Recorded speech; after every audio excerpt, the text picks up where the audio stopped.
हरे कृष्णा। आइए हम सब आज संपूर्ण श्रीमद् भागवतम जी का पाठ करते हैं। तो पहले मंगलाचरण से हम शुरुआत करते हैं। ओम ज्ञानतिमिरन्धस्य ज्ञानञ्जनशलाकया चक्षुरुन्मीलितं येन तस्मै श्रीगुरुवे नमः। श्रीचैतन्यमनोभीष्टं स्थापितं येन भूतले स्वयं रूपा कदा मह्यं ददाति स्वपदान्तिकं। वन्दे अहं श्रीगुरु श्रीयुतपदकमलं श्रीगुरून् वैष्णवांश्च श्रीरूपं साग्रजातं सैगण रघुनाथान्वितं तं सजीवं साद्वैतं सावधूतं परिजनकृष्ण चैतन्य श्रीराधाकृष्णपादान् सैगण ललिता श्रीविशाखान्वितांश्च। हे कृष्ण करुणा सिन्धु दीनबन्धु जगत्पते गोपेश गोपिकान्त राधाकान्त नमोऽस्तुते।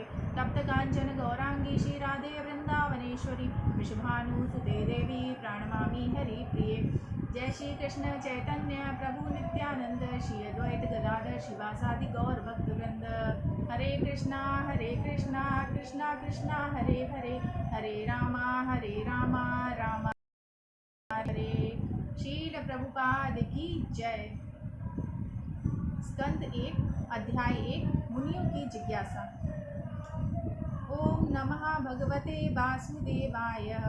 जन्म आदि अस्या यथा अन्वयात् इतरतः अर्थेषु अभिज्ञा स्वराट तेने ब्रह्मा हृदया आदि कवये मुहिन्ति यत् सूर्यः तेजा वारि मृदां यथा विनिमया यत्र त्रिसर्गः अमृषः धाम्ना से स्वेन सदा निरस्त कुहकं सत्यन परम धीमहि।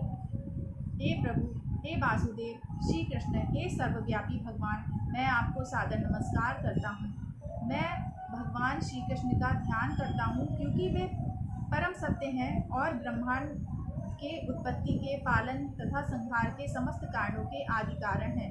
वे प्रत्यक्ष तथा अप्रत्यक्ष रूप से समस्त जगत से अवगत रहते हैं और वे परम स्वतंत्र हैं क्योंकि उनसे परे अन्य कोई कारण है ही नहीं। उन्होंने सर्वप्रथम आदि जीव ब्रह्मा के हृदय में वैदिक ज्ञान प्रदान किया। उन्हीं के कारण बड़े बड़े मुनि तथा देवता बढ़ जाते हैं। जिस प्रकार अग्नि में जल या जल में स्थल देखकर कोई माया द्वारा मोहग्रस्त हो जाता है, उन्हीं के कारण ये समस्त भौतिक ब्रह्मांड जो प्रकृति के 3 गुणों की प्रतिक्रिया से कारण अस्थायी रूप से प्रकट होते हैं, वास्तविक लगते हैं जबकि वे अवास्तविक होते हैं। अतः मैं प्रभु भगवान श्री कृष्ण का ध्यान करती हूँ जो भौतिक जगत के भ्रामक रूपों से सर्वथा मुक्त अपने दिव्य धाम में निरंतर वास करते हैं। मैं उनका ध्यान करता हूँ क्योंकि वे ही परम सत्य हैं। अब हम इसका तात्पर्य पढ़ेंगे। भगवान वासुदेव को नमस्कार करना प्रत्यक्ष रूप से वसुदेव तथा देवकी के पुत्र भगवान श्री कृष्ण को इंगित करता है। इस तथ्य की अधिकाधिक व्याख्या इस ग्रंथ में स्पष्ट रूप से की जाएगी। यहाँ पर शील व्यासदेव दृढ़ता पूर्वक कहते हैं कि श्री कृष्ण ही आदि भगवान हैं और अन्य सभी रूप से उनके प्रत्यक्ष तथा अप्रत्यक्ष पूर्ण अंश तथा विभिन्न अंश हैं। शील जीव गोस्वामी ने अपनी कृति श्री कृष्ण संदर्भ में इस विषय की विशद व्याख्या की है और आदिजीव ब्रह्मा ने अपने ग्रंथ ब्रह्म संहिता में कृष्ण विषयक यथेष्ट व्याख्या की है। सामवेद उपनिषद में भी बताया गया है कि भगवान श्री कृष्ण देवकी के दिव्य पुत्र हैं। इसलिए इस स्तुति का यह पहला कथन बताता है कि भगवान श्री कृष्ण ही आदि। यदि परम भगवान किसी दिव्य नाम से जाने जा सकते हैं तो वह श्री कृष्ण शब्द ही होना चाहिए, जिसका अर्थ है सर्वाकर्षक। श्रीमद् भागवत गीता में भगवान ने कई स्थलों पर स्वयं को आदि भगवान घोषित किया है और इसकी पुष्टि अर्जुन तथा श्री नारद मुनि, शील व्यासदेव आदि महान मुनियों द्वारा भी की गई है। पद्म पुराण में यह भी कहा गया है कि श्री भगवान के नाम असंख्य नामों से श्री कृष्ण का नाम सर्वप्रथम है। वासुदेव नाम श्री भगवान के पूर्ण अंश का सूचक है और उनके अन्य सभी रूप जो वासुदेव से अभिन्न है इस ग्रंथ में बताए गए हैं। वासुदेव नाम विशिष्ट रूप से वसुदेव तथा देवकी के दिव्य पुत्र का सन्यासियों में सिद्ध परमहंसों द्वारा भगवान श्री कृष्ण का निरंतर ध्यान किया जाता है। वासुदेव अथवा भगवान श्री कृष्ण ही समस्त कारणों के कारण है। जितनी भी वस्तुओं का अस्तित्व है वे सभी भगवान श्री कृष्ण से ही उद्भूत हैं। ऐसा किस प्रकार है, इसकी व्याख्या इस ग्रंथ के अगले अध्यायों में की गई है। महाप्रभु श्री चैतन्य ने इस ग्रंथ को निर्मल पुराण कहा है क्योंकि इसमें भगवान श्री कृष्ण का दिव्य आख्यान है। श्रीमद् भागवतम का इतिहास भी अत्यंत महिमामय है। इसका संकलन शील व्यासदेव ने दिव्य ज्ञान में परिपक्वता प्राप्त करने के बाद ही किया है। उन्होंने अपने के अनुदेशों के अनुसार इसकी रचना की। शील व्यासदेव ने समस्त वैदिक शास्त्रों का संकलन किया, जिनमें चारों वेद, वेदांत सूत्र या ब्रह्म सूत्र, पुराण, महाभारत इत्यादि सम्मिलित हैं। किंतु फिर भी वे संतुष्ट नहीं हुए। जब उनके गुरु श्री नारद मुनि ने उनके इस असंतोष को देखा तो उन्होंने उनको भगवान श्री कृष्ण के दिव्य कार्यकलापों के विषय में लिखने का उपदेश दिया। ये दिव्य कार्यकलाप इस ग्रंथ के 10वें स्कंद में विशेष रूप से वर्णित हैं, किंतु इसका सार तत्व प्राप्त करने हेतु मनुष्य को चाहिए कि वह धीरे धीरे ज्ञान विकसित करके क्रमशः आगे बढ़े। यह स्वाभाविक है कि चिंतनशील मनुष्य सृष्टि का उद्गम जानना चाहता है। रात्रि में वह आकाश में तारों को देखता है तो स्वाभाविक रूप से वह उसके निवासियों के विषय में भी कल्पनाएं करता है। ऐसी जिज्ञासा मनुष्य के लिए स्वाभाविक है, क्योंकि उसकी चेतना विकसित है, जो पशुओं की तुलना में उच्च है। श्रीमद् भागवतम के रचयिता ऐसी जिज्ञासाओं का सीधा उत्तर देते हैं। वे कहते हैं कि भगवान श्री कृष्ण समस्त सृष्टियों के उद्गम है। वे न केवल ब्रह्मांड के सृष्टा हैं, वरन उनके संहारकर्ता भी हैं। इस दृश्य जगत की उत्पत्ति श्री भगवान की इच्छा से किसी भी काल में होती है। कुछ काल बाद इसका परिपालन होता है, इच्छा से ही इसका संहार किया जाता है। अतः समस्त जगत जागतिक कार्यों के पीछे उनकी परम इच्छा रहती है। निसंदेह ऐसे अनेक नास्तिक हैं जो सृष्टा पर विश्वास नहीं करते, किंतु वे अल्प ज्ञान के कारण ऐसा करते हैं। उदाहरणार्थ आधुनिक विज्ञानी ने अंतरिक्ष उपग्रह बनाए हैं, जिन्हें किसी न किसी युक्त से बाह्य आकाश में प्रक्षेपित किया जाता है, और दूर बैठे विज्ञानी के निर्देश से ये सब कुछ काल तक आकाश में उड़ते रहते हैं। इसी प्रकार ग्रह से युक्त समस्त ब्रह्मांड श्री भगवान की बुद्धि द्वारा नियंत्रित होते हैं। वैदिक साहित्य में यह कहा गया है कि परम सत्य पूर्ण पुरुषोत्तम भगवान छोटी छोटी चीजों में विद्यमान है, समस्त पुरुषों में प्रधान है। प्रथम सृजित जीव ब्रह्मा से लेकर एक छोटी से छोटी चींटी तक सभी के सभी जीव हैं। ब्रह्मा से श्रेष्ठ भी अपनी अपनी निजी क्षमताओं वाले अन्य व्यक्तित्व हैं, और श्री भगवान भी ऐसे ही व्यक्तित्व हैं। जिस प्रकार अन्य जीव व्यक्ति हैं, उसी प्रकार श्री भगवान भी एक व्यक्ति हैं। किंतु परमेश्वर या परम पुरुष में उत्कृष्टतम बुद्धि होती है, और उनमें विभिन्न प्रकार अचिंत्य शक्तियाँ होती हैं। यदि मनुष्य का मस्तिष्क अंतरिक्ष उपग्रह बना सकता है, तब तो कोई भी बहुत आसानी से कल्पना कर सकता है कि मनुष्य से उच्चतर कोटि का मस्तिष्क ऐसी आश्चर्यजनक वस्तुएं बना सकता है जो कहीं अधिक श्रेष्ठ हो।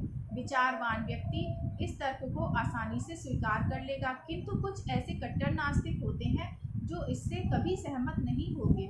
शील व्यासदेव भी परम बुद्धिमान को परमेश्वर रूप में पूर्ण रूप से स्वीकार करते हैं, और इस परम बुद्धिमान को परमेश्वर या पूर्ण पुरुषोत्तम भगवान के रूप में नमस्कार करते हैं। यह परमेश्वर कृष्ण ही हैं, जैसा कि श्री व्यासदेव ने श्रीमद् भगवद गीता में तथा अपने अन्य शास्त्रों में और विशेष रूप से श्रीमद् भागवतम में भी स्वीकार किया है। श्रीमद् भगवद गीता में श्री भगवान कहते हैं कि उनसे आगे बढ़कर कोई पर तत्व या अंतिम लक्ष्य नहीं है। इसलिए श्रील व्यासदेव तुरंत उन पर तत्व भगवान श्री कृष्ण की पूजा करते हैं, जिनके दिव्य लीलाओं का वर्णन 10वें स्कंद में हुआ है। निष्ठाहीन व्यक्ति सीधे 10वें स्कंद में और विशेषकर उन 5 अध्यायों में पहुंच जाते हैं जिनमें भगवान श्री कृष्ण की रासलीला का वर्णन है। श्रीमद् भागवतम का यह अंश इस महान ग्रंथ का गुहितम अंश है। जब तक व्यक्ति को श्री भगवान का दिव्य ज्ञान गहराई से ना समझ में आ जाए, तब तक वह श्री भगवान की पूजनीय दिव्य लीलाओं का, जिन्हें रास नृत्य कहा जाता है, तथा गोपियों के साथ उनके प्रेम व्यवहार का निश्चित रूप से अनुचित अर्थ ही निकालेगा। यह विषय अत्यंत आध्यात्मिक है। केवल ऐसे मुक्त पुरुष जिन्होंने क्रमशः परमहंस अवस्था प्राप्त कर ली है, इस रास नृत्य का दिव्य आस्वादन कर सकते हैं। अतः शील व्यासदेव पाठक को अवसर प्रदान करते हैं कि श्री भगवान की लीलाओं के सार का आस्वादन करने के पूर्व वे धीरे धीरे आत्म साक्षात्कार का विकास कर लेंगे। इसलिए वे जानबूझकर गायत्री मंत्र धीमहि का आवाहन करते हैं। वह गायत्री मंत्र आध्यात्मिक रूप से उन्नत व्यक्तियों के लिए है। जब कोई गायत्री मंत्र का उच्चारण करने में सफल हो जाता है तब वह श्री भगवान की दिव्य स्थिति में प्रवेश पा सकता है। अतः गायत्री मंत्र के सफल जप के लिए मनुष्य में ब्राह्मण जैसे गुणों का समावेश होना चाहिए, या फिर उसे पूर्ण रूप से सतोगुणी में होना चाहिए। तभी वह ठीक से गायत्री मंत्र का जप कर सकता है और श्री भगवान के नाम, यश, गुणों आदि की दिव्य लीलाओं की अनुभूति प्राप्त। श्रीमद् भागवतम श्री भगवान की अंतरंगी शक्ति द्वारा प्रकट किए गए उनके स्वरूप का आख्यान है, और यह अंतरंगी शक्ति हमारे अनुभव गम्य दृश्य जगत को उत्पन्न करने वाली बहिरंगी शक्ति से भिन्न होती है। श्री व्यासदेव ने इस श्लोक में इन दोनों शक्तियों में अंतर स्पष्ट किया है। वे कहते हैं कि प्रकट अंतरंगी शक्ति वास्तविक है, जबकि भौतिक जगत के रूप में प्रकट होने वाली बहिरंगी शक्ति अनित्य है और मृगमारीचिका के समान भ्रामक है। मृगमारीचिका में वास्तविक जल नहीं रहता, केवल जल का आभास रहता है। वास्तविक जल तो कहीं अन्यत्र रहता है। यह दृश्य जगत एक वास्तविकता जैसा है प्रतीत होता है, किंतु वास्तविकता तो आध्यात्मिक जगत में ही होती है और यह तो मात्र उसकी छाया प्रतिबिंब है। परम सत्य तो वैकुंठ लोक चिदाकाश में है, भौतिक आकाश में नहीं। भौतिक आकाश में प्रत्येक वस्तु साक्षेप सत्य है। कहने का तात्पर्य यह है कि ये सत्य किसी अन्य पर आश्रित होता है। यह दृश्य जगत प्रकृति के तीनों गुणों की अंतःक्रिया से बनता है और यह अनित्य जगत बद्ध जीव के मोहग्रस्त मन को वास्तविकता का भ्रम प्रस्तुत करने वाला होता है। बद्ध जीव अनेकानेक योनियों में प्रकट होते हैं, जिनमें ब्रह्मा, नारद, इंद्र, चंद्र जैसे उच्चतर देवता भी सम्मिलित होते हैं। यथार्थ में प्रकट जगत में कोई वास्तविकता नहीं है, किंतु यह वास्तविकता जैसा प्रतीत होता है। वास्तविकता का अस्तित्व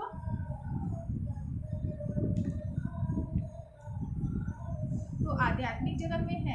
यहाँ पूर्ण पुरुषोत्तम भगवान अपनी दिव्य सामग्री के साथ नित्य विद्यमान रहते हैं। किसी जटिल निर्माण कार्य का मुख्य इंजीनियर निर्माण कार्य में स्वयं भाग नहीं ले सकता, किंतु वह इसके कोने कोने से परिचित रहता है, क्योंकि समस्त कार्य उसी के निर्देश होता है। वह प्रत्यक्ष एवं अप्रत्यक्ष रूप से निर्माण कार्य के विषय में हर बात जानता है। इसी प्रकार श्री भगवान भी इस दृश्य जगत के सर्वोपरि अभियंता इंजीनियर होने के कारण इसके कोने कोने से परिचित हैं। यद्यपि सभी कार्य देवताओं द्वारा संपन्न किए जाते हैं, इस भौतिक सृष्टि में ब्रह्मा से लेकर क्षुद्र चींटी तक कोई भी स्वतंत्र नहीं है। हर स्थान पर श्री भगवान का हाथ देखने में आता है। सभी भौतिक तत्वों के साथ साथ आध्यात्मिक स्फुल्लिंगों का उद्भव उन्हीं से होता है।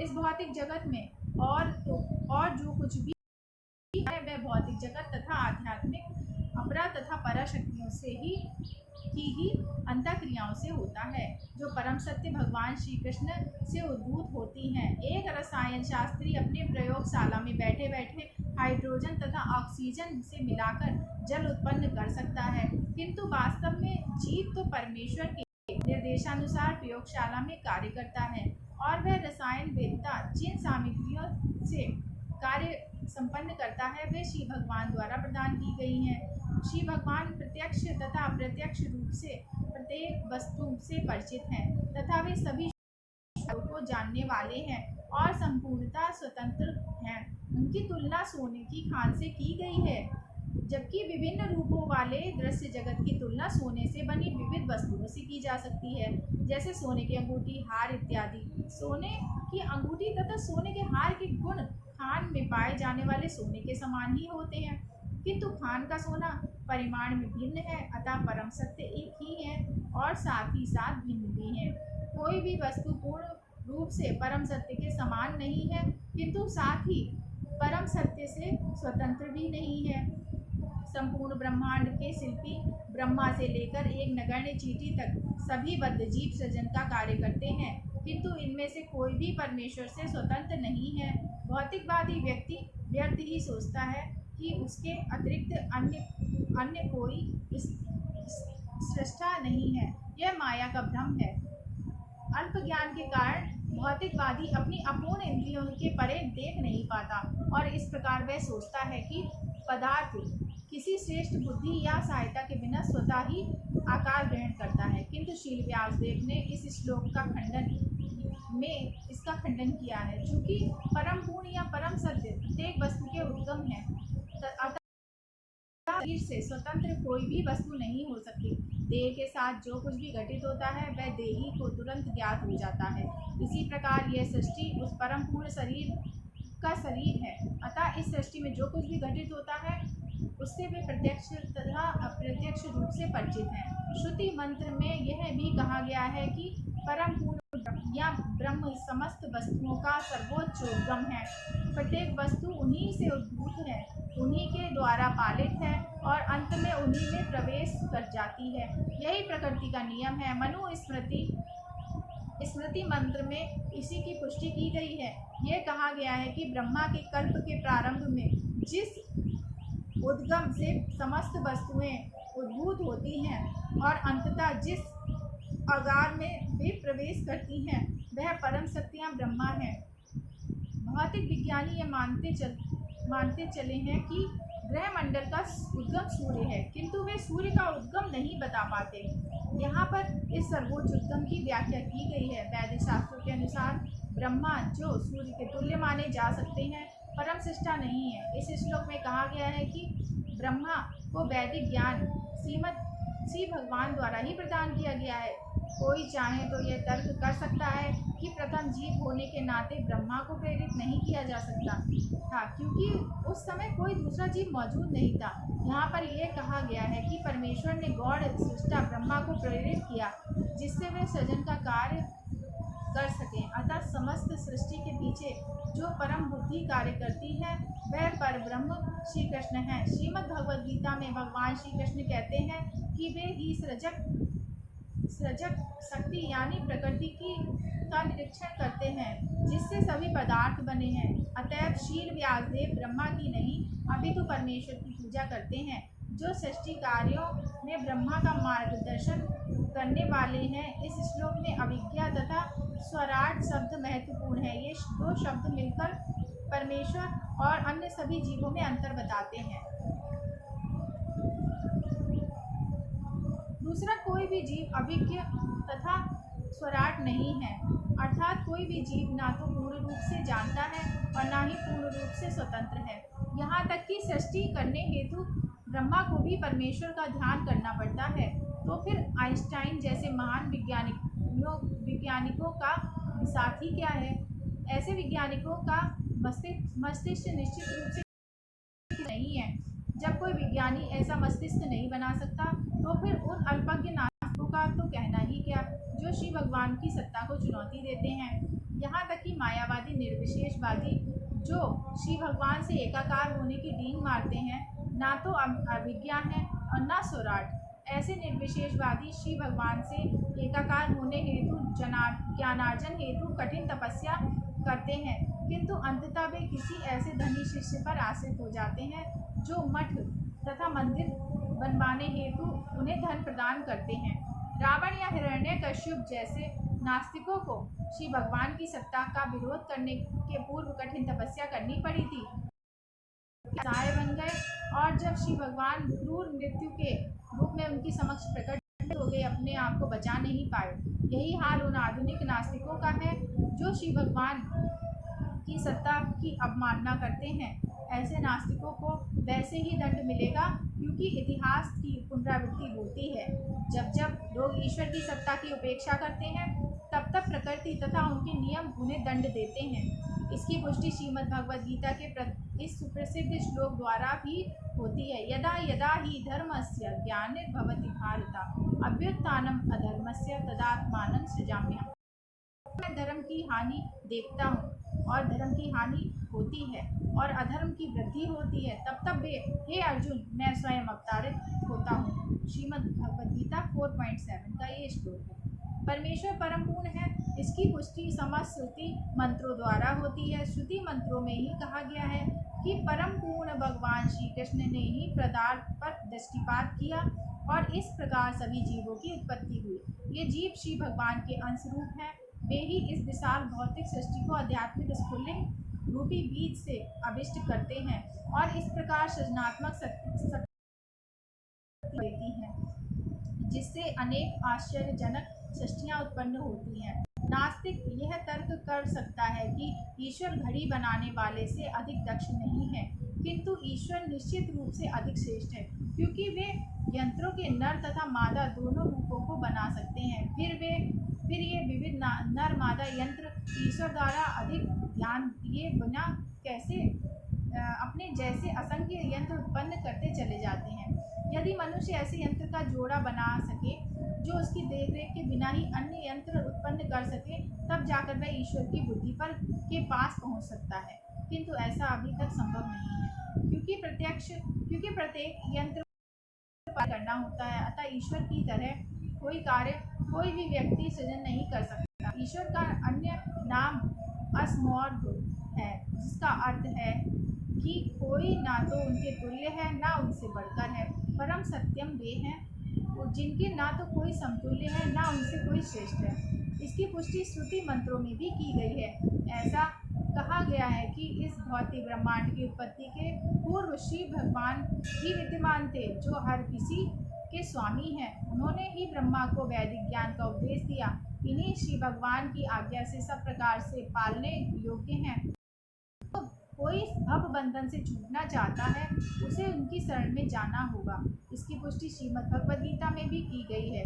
जब तक मनुष्य परमेश्वर के चरण कमलों की शरण ग्रहण नहीं करता, तब तक उसका मोहग्रस्त होना निश्चित है।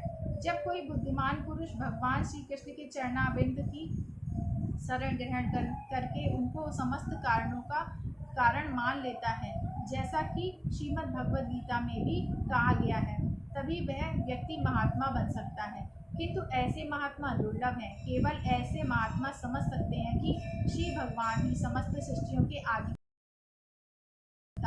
या परम हैं, क्योंकि अन्य सभी सत्य उनसे जुड़े हैं। वे सर्वज्ञ हैं, उनके लिए कोई मोह नहीं होता। कुछ मायावादी विद्वान तर्क करते हैं कि श्रीमद् भागवतम की रचना शील व्यासदेव ने नहीं की, और इन्हीं में से कुछ लोग अपने विचार रखते हैं कि यह ग्रंथ आधुनिक रचना है और इसे गोपदेव नाम के व्यक्ति ने लिखा है। ऐसे व्यर्थ के तर्कों का खंडन करते हुए श्रील श्रीधर गोस्वामी कहते हैं कि कई प्राचीनतम पुराणों में श्रीमद् भागवतम शब्द का उल्लेख हुआ है। श्रीमद् भागवतम का प्रथम श्लोक गायत्री मंत्र से प्रारंभ होता है। इसका उल्लेख प्राचीनतम पुराण मत्स्य पुराण में है। श्रीमद् भागवतम में आए गायत्री मंत्र का उल्लेख करते हुए कहा गया है कि आध्यात्मिक उपदेशों से युक्त अनेक कथाएं हैं जो गायत्री मंत्र से प्रारंभ होती हैं, और उनमें वृत्तासुर का इतिहास भी देखा गया है। यह भी उल्लेख है कि जो कोई पूर्णिमा के दिन इस महान ग्रंथ का दान करता है, उसे जीवन की सर्वोच्च सिद्धि प्राप्त होती है और वह श्री भगवान के धाम वापस जाता है। अन्य पुराणों में भी श्रीमद् भागवतम का संदर्भ आया है, जिसमें यह स्पष्ट कहा गया है कि यह ग्रंथ 12 स्कंदों में पूर्ण हुआ है, जिसमें है। पद्म पुराण में भी गौतम तथा महाराज अम्बरीश की वार्ता में श्रीमद् भागवतम का उल्लेख हुआ है। वहाँ पर राजा को उपदेश दिया गया है कि वे भवबंधन से मोक्ष चाहते हैं तो नियमित रूप से श्रीमद् भागवतम का पाठ करें। ऐसी परिस्थितियों के अंतर्गत श्रीमद् भागवतम की प्रामाणिकता असंदिग्ध है। विगत 500 वर्षों में अनेक प्रकांड विद्वानों तथा आचार्यों यथा शील जीव गोस्वामी, शील सनातन गोस्वामी, शील विश्वनाथ चक्रवर्ती, शील वल्लभाचार्य तथा चैतन्य महाप्रभु के पश्चात भी अनेकानेक प्रसिद्ध विद्वानों ने भी श्रीमद् भागवतम पर विशद टीकाएँ की हैं। गंभीर विद्यार्थी को दिव्य उपदेशों के अधिक आस्वादन के लिए इन सब से अध्ययन का प्रयास करना चाहिए। श्रील विश्वनाथ चक्रवर्ती ठाकुर ने मौलिक तथा शुद्ध यौन मनोविज्ञान आदि रस की विशेष विवेचना की है, जो समस्त भौतिक उन्माद से रहित है। यह समस्त भौतिक सृष्टि यौन जीवन के सिद्धांत के आधार पर गतिशील है। आधुनिक सभ्यता में यौन जीवन ही सभी कार्यकलापों का केंद्र बिंदु है। जिधर भी कोई अपना मुख मोड़ता है, उधर उसे यौन संबंधों का प्राधान्य देखने को मिलता है। अतः यौन जीवन का वास्तविकता नहीं है, इसकी वास्तविकता आध्यात्मिक जगत में अनुभव। भौतिक यौन जीवन पर तो मौलिक तथ्य का विकृत प्रतिबिंब मात्र है। वास्तविक तथ्य तो परम सत्य है। अतः परम सत्य कभी निराकार नहीं हो सकते। निराकार रहते हुए शुद्ध यौन जीवन रख पाना संभव नहीं है। फलस्वरूप निर्विशेषवादी चिंतकों ने गर्हित सांसारिक यौन जीवन को अप्रत्यक्ष प्रोत्साहन दिया है, क्योंकि उन्होंने परम सत्य की निराकारता निर्विशेषता पर अत्यधिक बल दिया है। इसलिए काम के वास्तविक आध्यात्मिक